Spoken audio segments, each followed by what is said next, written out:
Welcome to Partnerships for Profit, the podcast where we bring you inside the world of joint ventures, strategic partnerships, and powerful collaborations. Whether you're looking to expand your network, find new referral partners, or scale your business, you're in the right place. Let's get started.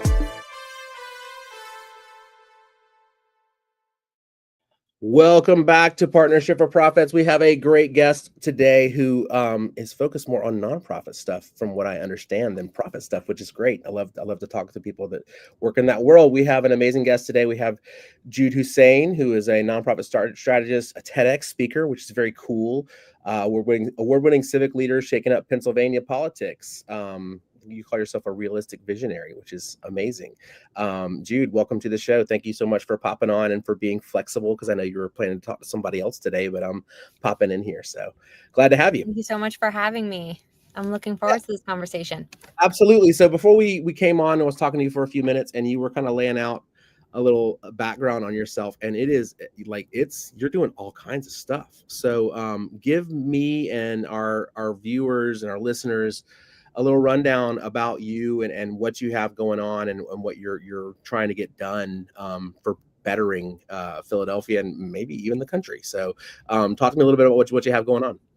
Absolutely. So I serve as Chief of State Advocacy and Strategic Initiatives for a member in the Pennsylvania State Senate, where I lead kind of statewide advocacy on a variety of different issues. And that can be from raising the minimum wage, which Pennsylvania is still at a $7.25 minimum wage. We are in last place.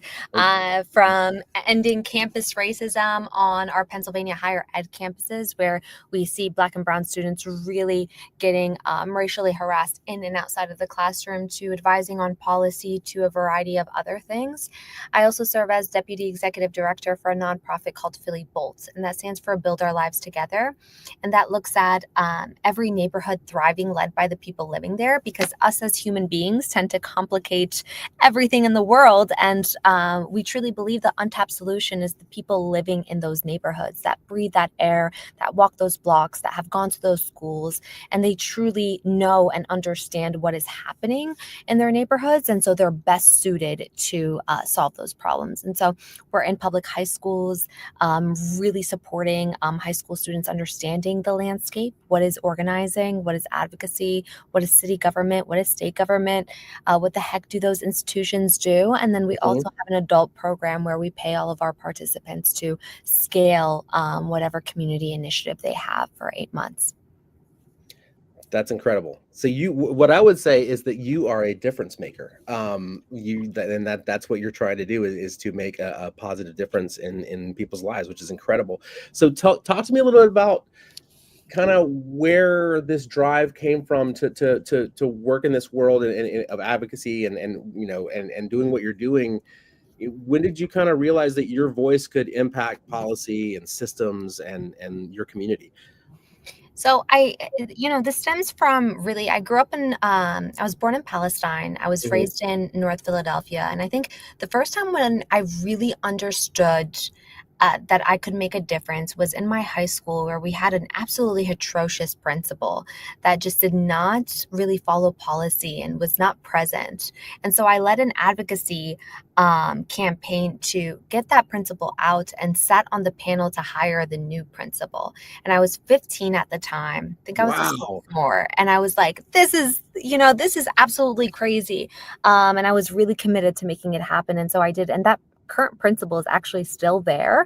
And so shout out to George Washington High School up in Northeast Philly. I'm a GW Eagle forever, but I really grew up in a home where, it's community first, right? And so we didn't have a lot, and but I didn't really feel it that way, because I think my family really led with community, and no matter what, we were at community meetings, zoning meetings, you name it. That's kind of how I got my footing in this space, and I've never left. So you kind of did you led a vote of no confidence for the principal of your high school, yes, more or less? Absolutely. Do your job. Incredible. That's amazing. Really cool. I would have never thought to have done something like that when I was in high school, when I was much less 15 years old. That's so impressive. Very cool. And you just kind of have kept marching that to that drum since then, I guess. It's just, I like to think of myself, I'm in government. I hold a formal capacity in the state Senate, and I like to think of myself as kind of an agitator, right? But I do believe that systems need to work for people, but I also think that people also need to hold themselves accountable. And so if people don't want to hold themselves accountable, we can't really expect anything more from institutions or, quote unquote, people in certain positions or people of power.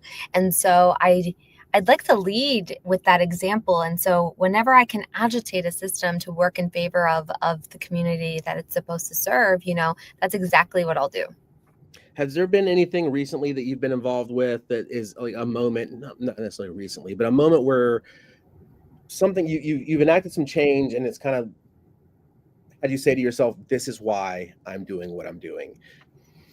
I think there's two experiences that I can think of very recently. And I'll start with my Senate capacity, in which I just finished a Commonwealth-wide tour in the state of Pennsylvania, which means we have about 15 college campuses that are governed by a board that sits at the state level. And we embarked on a tour to visit each and every single campus. And Pennsylvania is a humongous state. Mhm. So it was over 3,000 miles and hours and hours and hours of driving and overnight stays. And sat with Black and Brown students on each and every single campus, and really envision a space where these Black and Brown students, usually, not all of them, but usually come from an urban setting and then thrown into a very rural setting. And so, I heard experiences that was absolutely gut-wrenching. And there's a report out that I wrote afterwards. It's called the Enough Report. But experiences in which I heard, I was in town and I was called, the N-word. And we're not allowed to go beyond the fountain because if you're a colored person, if you go beyond the fountain in town, you're at risk of, a beating. You're at risk of getting harassed and, followed to wherever your destination is. And these are some of just a tidbit of the experiences that I heard, unfortunately. And these students have normalized it because it's survival instinct, right? They're usually first gen, they're first time at a college campus, and so they feel the need to endure that. And then after the tour concluded, I had students that, I just talked to for like maybe an hour or 2 hours reach out to me when an incident happened and notified me. And I was able to intervene in different ways. And that in itself, building that trust, is really what government is supposed to do with our constituency basis. And it just reminds me that this work is so necessary and critical, that we actually meet people where they are. And I think has been such a disconnect in just regular conversation and regular human to human connection that we want to come out with these complex and complicated plans. But I think bottom line, it's meeting people where they are and just having conversations that are a little bit uncomfortable. And that just reminded me why I do this work and why I remain in government, because government operates so slow. We don't have to operate this slow. This is all a people thing. And everyone in government wants to say, oh, this is how it is. It is absolutely not the way it should be. And there is a way to change it. And so I'll be the first one to say that, hence my agitator-like personality coming into play. And then I would say, for the second example, in my traditional nonprofit capacity, Bolt, we have a cohort of grassroots leaders. And so how we define grassroots is individuals that are in their communities actually doing the work within those blocks.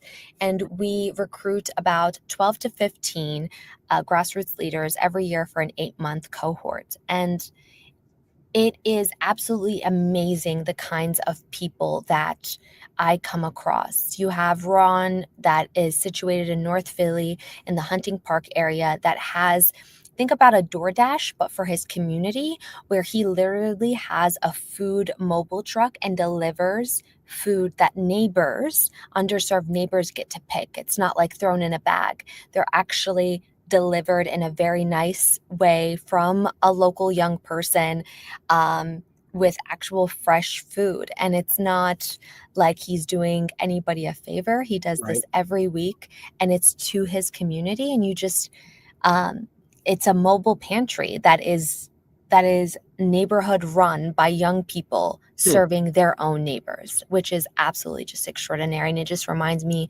of why I continue to do the work, even over weekends and late nights. It just makes it all worth it. So you talk about young people, you're young. This gentleman you're talking about, he's a younger person. I have two children that are younger, but they're of voting age. And Yay! and I always, I always wonder, and I guess my parents used to think about this too when I was younger too, is how do we get younger people involved on a local level? I think, every 4 years we have a presidential election, and not enough people vote, obviously, by what we see happening in the world today, but a lot of people go, everybody, people go vote that every 4 years for president. And in some cases, a lot of people go vote for the governor of their state. But those local elections, turnout is always so low. But that's really, I believe that is really where change can start for the better, if people will show up for those local elections and let their voice be heard. But nobody votes in those local elections that happen. So how do we get the younger generation to vote in those local elections? And maybe you guys are doing some things with regard to that. I imagine that you are. And how do we get younger people involved, like you are getting involved in this world, to impact change? Like how do we solve that problem? Get them off TikTok and get them to start trying to make a change. I will say this. So I want to get back to that TikTok part, because I think TikTok has a place. Oh yeah, 100%.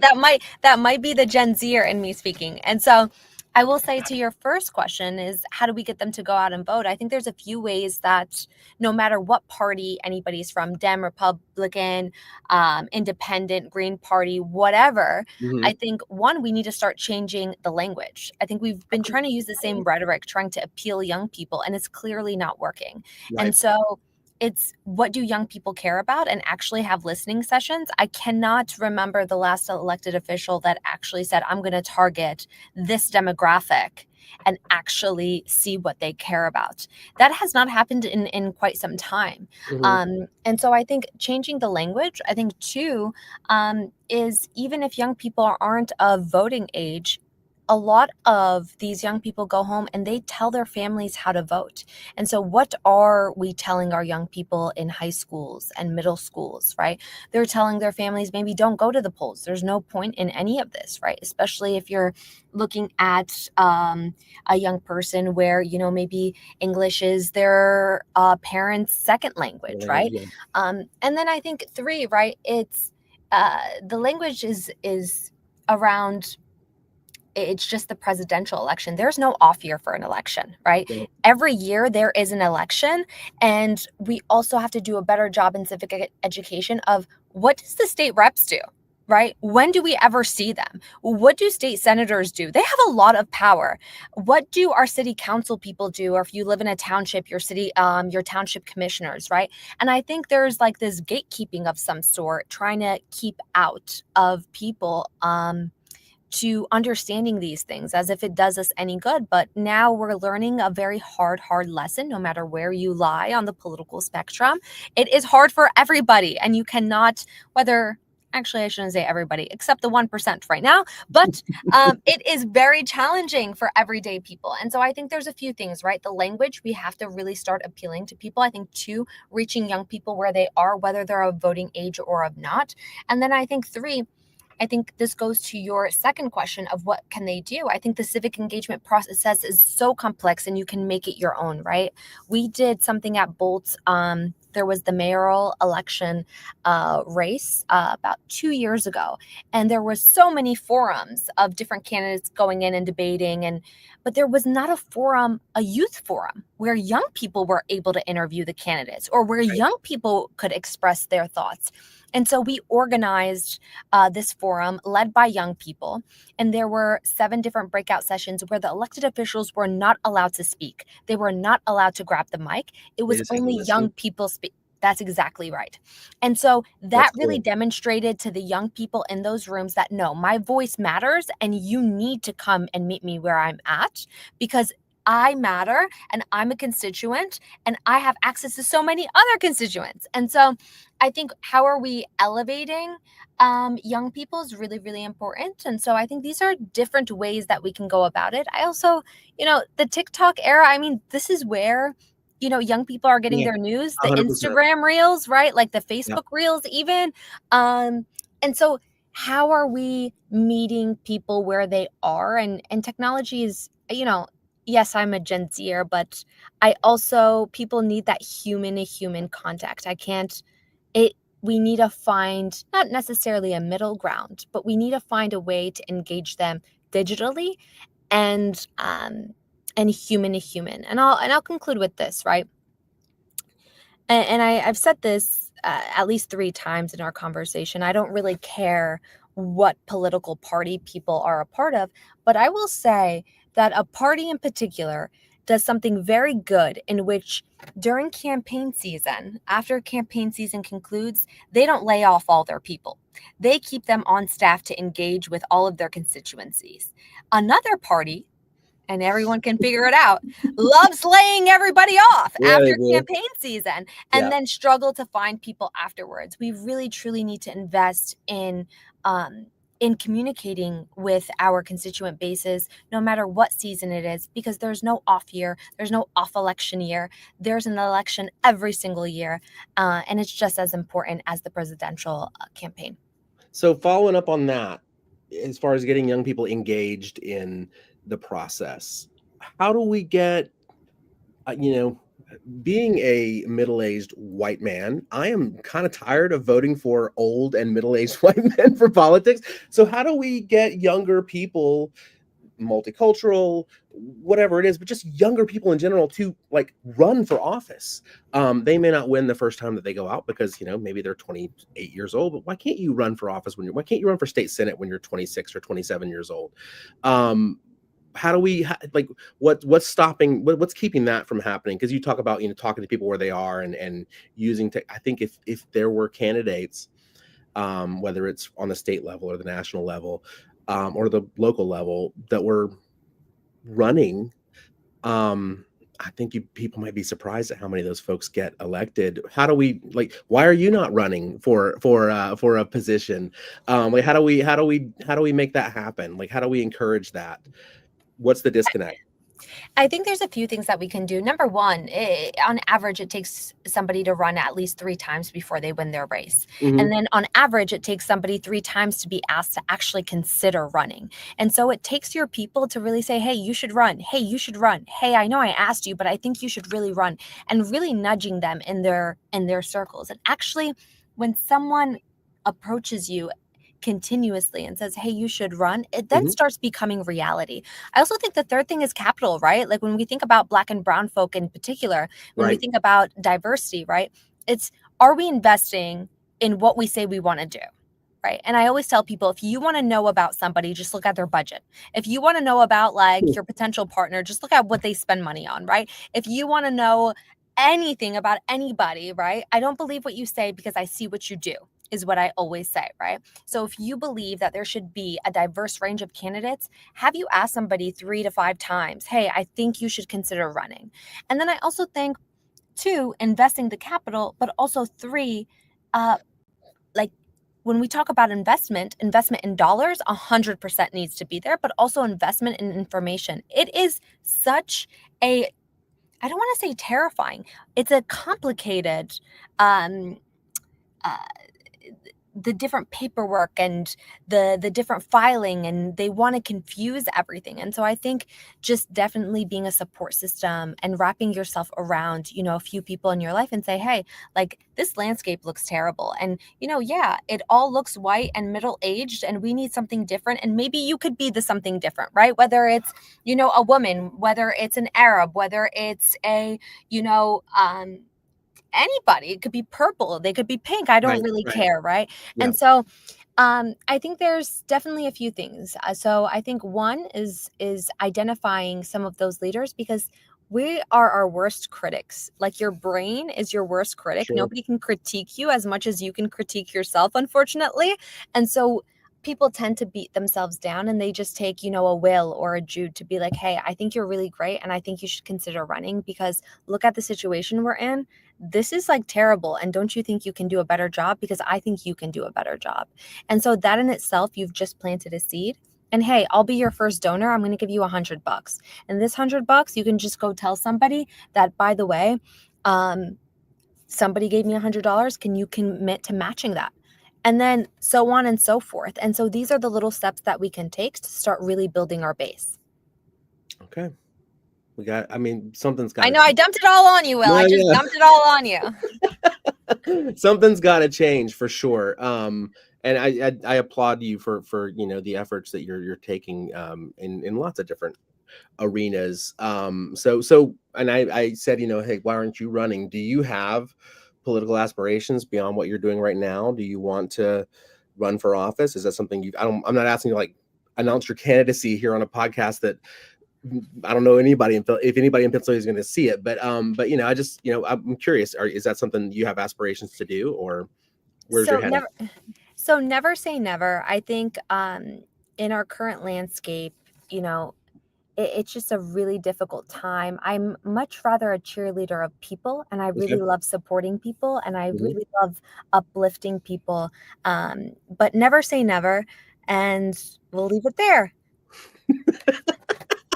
All right. Very good. I wasn't trying to put you on the spot. I promise. I really wasn't. So talk to me a little bit more about Philly Bolt and what you guys are doing there and how people can get involved with that. Absolutely. So BOLT, which I mentioned earlier, stands for Build Our Lives Together. And so we believe and we see every neighborhood thriving, led by the people living there. And so we envision a day where we cease to exist, because that means every neighborhood in Philadelphia is thriving, led by the people that currently live there. And so we have two different things that we do, two different programs, I should say. One is our Youth Fellows program. And so we're in 4 different public neighborhood schools where, think about it as 60% capacity building and then 40% implementation. So we really support our young people in different facilitation lessons. For example, what is community organizing? What is community advocacy? What is city government, state government, public speaking? The untold history of West Philadelphia. And then they go and they take everything they learned from us and they go and teach it to their peers. So you're looking at a peer-to-peer model. So once they take all the information and they see how we facilitate it, then they go and facilitate it in other classrooms, and then they execute a community action project. And so that's our high school program. They're also all paid for their time, so that eliminates the financial barrier. We work in neighborhood high schools. And then we have our adult grassroots leaders. And so that's an 8-month professional development cohort where current grassroots leaders who have a track record of working in these neighborhoods are also paid for their time, and they go through a scaling model. So going through a theory of change, going through program measurement impact, but then we also bridge our adults program and our youth program together, because we want to envision a world where BOLT doesn't exist and that they don't rely on us. Right. That's awesome. And so you put your adult grassroots leaders with your young people to demonstrate really that, hey, like you have these grassroots leaders in your neighborhoods doing these work. And so instead of doing whatever, you can go there and, grow food with ordinary heroes or Black girls with green thumbs in, West Philly or Northwest Philadelphia. And so all of our grassroots leaders are across our city. And so that's how we connect the two together. And so how people can get involved, a few different ways. I think one is following us on social media and keeping up with our work at Philly Bolt. We're on almost every single platform, LinkedIn, Instagram, and then donating time.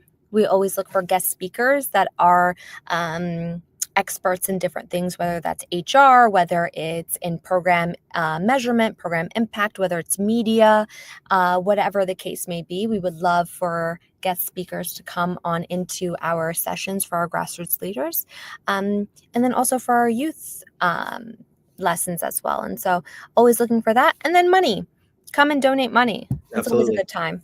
For sure. So I want to, as we're going to wrap up here in a few minutes, Jude, but I want to ask you something It's more on like it's more kind of a mental health question, right? So you seem super energized and positive about what you're doing, and I applaud you. I think that is amazing.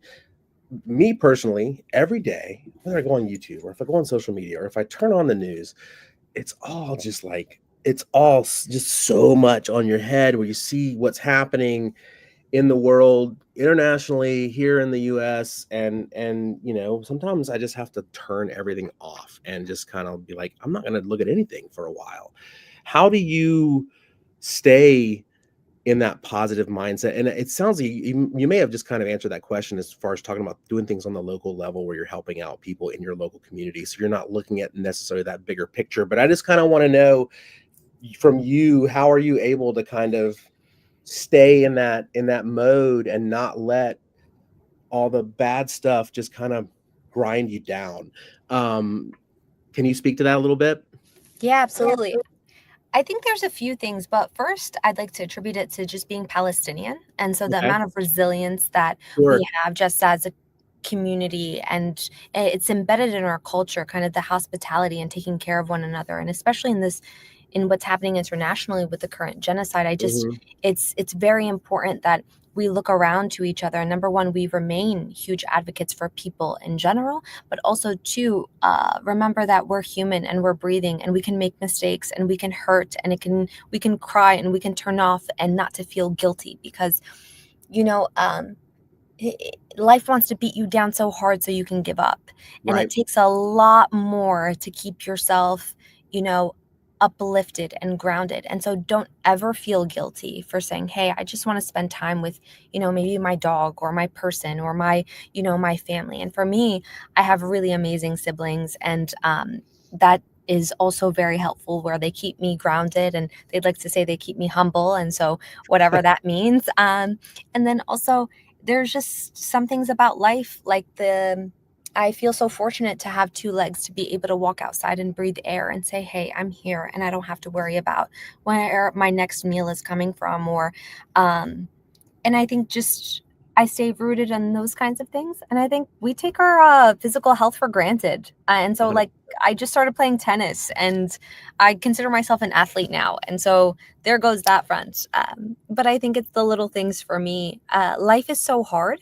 And I think we just have to look around and help each other out. And I think especially after COVID, we kind of alienated ourselves from a lot of social stuff. And I don't think people even realize that even now, a few years later. And so I think just kind of being self-aware and saying, hey, like, maybe I should go out and see some people, and get out of this cubicle that I'm in, and maybe see Will in person, and, thank Will for having me on this podcast. I really appreciate all the work that goes into it. And so those are the things that I try to do and remember. And I think definitely my culture, being Arab American, is one of the things that I'm most proud of. Mhm. We love to feed people and we love to give, and that's just how I stay grounded. I love that. That is we are not in the nonprofit field in our business, but we have meetings regularly with our staff. And one of the things that we always start every meeting with is we ask everyone to go around and list a win. And when we started doing that, people would be like, "Oh my God, I'm gonna come with another win. What am I going to say?" And we would let them know, like, if you woke up today and you ate breakfast and your breakfast was great, that's a win. Like, those small victories Absolutely. are the you have to kind of we have so much to be thankful for and to be grateful for. So that's great to hear. I love that. You are That's a my jumbled. That's like my jumbled response for you. All of the things, Will. Yeah, for sure. And I think we all need to remember that more often, especially when all the stuff that we might be reading or hearing or seeing is grinding us down, because it does. And I think that's what a lot of Mhm. those people want us to feel. They want us to feel ground down, so we won't do anything to make a difference. But you are definitely making a difference. You are like a ray of light. This has been a great conversation. I love what you have going on, and I need to find some. I'm down here in Georgia. It was crazy hearing you talk about your experience. Come to Philly. Bring everyone. Come to Well, Philly. it was what was I was just wanted to remark on. You were talking about the journey you kind of did across the state, going to all those campuses and hearing from people of color talking about the experience that they had there. And it kind of shocked me because I'm from the South and I've lived in the South my whole life. I mean, I'm in Atlanta, which is a very multicultural city. It's the home of MLK, but I'm used to hearing stories like that here where I'm from, but I don't think of Pennsylvania as being a place where that same kind of stuff happens. And it's very real. First of all, it hurts my heart to hear it, but second of all, it warms my heart to know that you are out there trying to, change things. So, kudos to you. Outstanding work that you're doing. Before we finish up here, Jude, one more time, let people know how they can get involved with Philly Bolt and anything else that you want to promote or plug before we wrap up here, Jude. Absolutely. So Philly Bolt, follow us on LinkedIn and Instagram at Philly Bolt. And you can also find me on LinkedIn and Instagram, my first and last name, Jude Husein, for any questions you would have directly. And I would just say the few things that I would say is I want to mention what you just said, Will, which is really important, is that people try to make you tired and feel defeated, and it is so on purpose. And I am in government, and so it is absolutely real. And so I'm letting everyone know that. And so just to take those breaks that are needed, but don't ever think that just because it doesn't happen to you, it won't ever happen to you in one way or another, or somebody that you love and care for. And so please, whether it's near or far, to be an advocate of all sort, whether you are in the nonprofit, for-profit, retired, whatever you are doing, it doesn't matter. It impacts you. It impacts somebody that you know. Injustice anywhere is a threat to justice everywhere. And so thank you so much for having me. I appreciate you. You are so easy to talk to. Thank you. Thank you. This was great. I feel like, I'll tell you before we wrap up, I feel infinitely better than I did 30 minutes ago now that we've had this. Yay! Good job by you. If you are watching live out there right now, we appreciate you tuning in to Partnership for Profits. I'm going to have another pod in about an hour and a half, so you'll see me again in about an hour and a half here. And if you're watching the recorded version, we appreciate you tuning in as well. Make sure you like and subscribe to the page, and make sure you go to Philly Bolt and check out what they're doing and help Jude out with what she's doing. I know I'm going to do that. But we thank you guys for joining us, Jude. Thank you again, and we will see you next time on Partnership for Profits. Thanks for joining us on this episode of Partnerships for Profit. We hope you've gained valuable insights on how to form profitable partnerships and take your business to the next level. Be sure to subscribe and leave us a review wherever you listen to podcasts so you never miss an episode. Got a partnership story to share or someone you'd like to see featured on the show? Reach out to us. Until next time, keep building those partnerships for profit.